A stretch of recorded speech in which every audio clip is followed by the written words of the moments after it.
ఈరోజు ప్రౌడ్గా చెప్పుకుంటున్నాం. ల్యాండ్ టైటిలింగ్ యాక్ట్ ఏదైతే మనం తెస్తున్నామో అది ఎవరికి కళ్ళె వేసేది, ఎవరిని పాతాళానికి తొక్కేది అంటే ల్యాండ్ గ్రాబర్స్, భూ మాఫియాలు.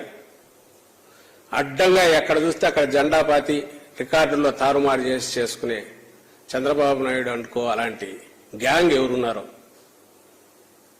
లేదా అలాంటి వెస్టెడ్ ఇంట్రెస్ట్ ఉండే గ్రూపులు వాళ్లకు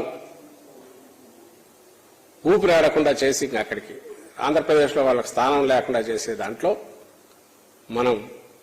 మన ప్రభుత్వం తీసుకున్నది పెద్ద చొరవ ల్యాండ్ టైటిలింగ్ యాక్ట్. ఆ సందర్భంలోనే ల్యాండ్ టైటిలింగ్ యాక్ట్ కూడా నేను ఎందుకు వస్తున్నానంటే, అంతా చేసి ఈయన భూమాఫీ అన్నాడు. ఆ భూమాఫీని ఎదుర్కోవాలని చెప్పి ఆ నీతి ఆయోగ్ ఇట్లుంటే బాగుంటుంది, ఇంటర్నేషనల్ కూడా వాళ్ళు పంపించిన నోటు మరి ఈయనకు గుర్తుందో లేదో అమిత్ షా గారికి. అది ఎవరు ఇంప్లిమెంట్ చేస్తున్నారు ఆదర్శప్రాయంగా అంటే మళ్ళీ